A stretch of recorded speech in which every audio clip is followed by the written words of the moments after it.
तो दोस्तों स्वागत है आपका हमारे YouTube चैनल पर। और NIOS से रिलेटेड वीडियोस डालते हैं हम। तो जो हम क्वेश्चन आंसर लेके चल रहे हैं हिंदी का, जो एग्ज़ाम में आने वाले हैं उन बच्चों के लिए तैयारी करवा रहे हैं, जो एग्ज़ाम में आने वाले बच्चों के लिए। ठीक है, तो लेकर चलते हैं इसे। तो छठा प्रश्न था हमारा, छठे प्रश्न से स्टार्ट करते हैं। तो प्रश्न है, भारत का भातृ प्रेम शीर्षक काव्यांश की आज तक के संदर्भों में प्रासंगिकता बताएं। तो इसमें देखिए अथवा में है।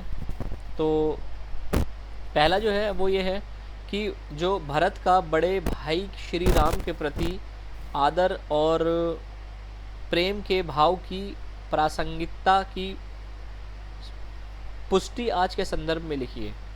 तो पहला तो देखिए भारत का, इसमें अथवा ऐसा मतलब कहने का मतलब भारत भरत का भात प्रेम वाक्यांश की आज के संदर्भों के प्रासंगिकता के बताइए। ठीक है, तो ये मतलब प्रश्न है, तो हमें बताना है। आंसर है इसका, भरत का भातृ प्रेम आज के संदर्भों में नहीं दिखाई देता। मतलब आजकल के जो लोग हैं उनमें नहीं दिखाई देता। आज तो भाई भाई का दुश्मन बना हुआ है। भाई भाई में ना तो आदर का भाव रहा और ना ही विश्वास का भाव रहा। आज के युग में केवल धन संबंध सबसे बड़ा समझा जाने लगा है। ऐसी स्थिति में भरत और राम के प्रेम में आज सबक लिया जा सकता है। तो ये सही बात है कि जो आजकल तो इस तरीके से है। दूसरा प्रश्न है कि तुलसी के भरत का भातृ प्रेम पाठ का सार लिखिए। तो सार हम किस तरीके से लिखते हैं? तो सुनी मुनि वचन, सुनी मुनि वचन जो है, सीता और लक्ष्मण सहित राम के वन चले जाने पर अयोध्यावासी दुखी हो गए। भरत को ज़्यादा दुख हुआ। कैकई ने राजा दशरथ को राम के लिए वनवास के लिए भरत के लिए राज्याभिषेक का वरदान मांगा था। तो राम को वनवास व भरत के लिए राज्याभिषेक व वरदान दे दिया गया।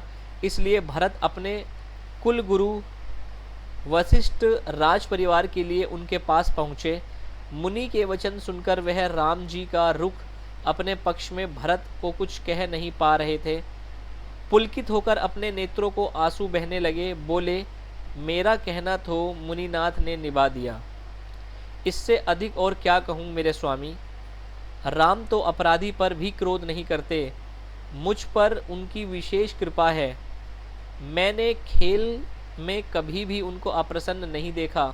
मेरे हारने पर भी खेल में प्रभु मुझे जिताते रहे। मैंने प्रेम का संकोच वंश कभी उनके सामने मुंह नहीं खोला। तो विधि संकेच यानी भरत कहते हैं कि विधाता मेरा दुलार न सह सका, उसने नीच माता के बहाने मुझ में वह स्वामी में अंतर डाल दिया। यह कहना भी मुझे शोभा नहीं देता। अपनी समझ में कौन साधु कौन पवित्र है। माता नीच है और सदाचारी हूँ, ऐसा हृदय में लाना भी करोड़ों दुराचार्यों के समान है। क्या कोदो की बाती उत्तम फल में सकती है। मेरा अभाग्य अर्थात समुद्र में भी अपने पापों का परिणाम मुझे बगैर माता को कटु वचन कह दिया। गुरु महाराज सर्वसमर्थन राम जी और स्वामी हैं, इसी से परिणाम मुझे अच्छा लगता है। यह प्रेम है, यह प्रचंग, इसे गुरु वशिष्ठ व राम जी अच्छी तरह जानते हैं। तो अगला प्रश्न है, अगला प्रश्न जो है भरत का भातृ प्रेम के भाव सौंदर्य है। तो इसे भाव सौंदर्य, तुलसी रामचरितमानस ऐसा प्रबंध काव्य जिसे मानवीय पारिवारिक संबंधों में महाकाव्य कहा जाता है। इसमें भाई भाई आदर्श प्रेम और प्रस्तुत किया है। भरत रामचरितमानस ऐसा आदर्श चरित्र है जिससे अपनी माता कैकई के द्वारा उसके लिए प्राप्त राज्य की इसलिए ठुकरा दिया क्योंकि उस पर हक उनका ना होकर उसके बड़े भाई राम का है। भरत अनेक प्रकार के अपने भाई राम की स्नेह की सराहना करते हैं। ना उनसे बिछो कारण अपनी माता को ही ना मानकर वह स्वयं अपने भाई को मानते हैं।